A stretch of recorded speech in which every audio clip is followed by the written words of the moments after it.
A patient with a deep knife wound in the buttock walks with a waddling gait that is characterized by the pelvis falling toward one side at each step. Which of the following nerves is damaged? The correct answer here is C, the superior gluteal nerve. The superior gluteal nerve innervates the gluteus medius muscle. Paralysis of this muscle causes gluteal gait, which is a waddling gait characterized by a falling of the pelvis towards the unaffected side at each step. This is also known as the Trendelenburg sign.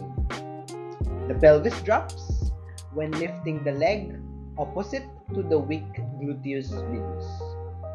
This occurs because the gluteus medius muscle functions to stabilize the ipsilateral, meaning the same-sided pelvis, when the opposite foot is off the ground.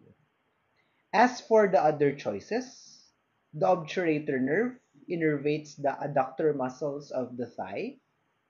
The nerve to the obturator internus supplies the obturator internus and the superior gemellus muscles. The inferior gluteal nerve innervates the gluteus maximus muscle. Finally, the femoral nerve supplies the flexors of the thigh.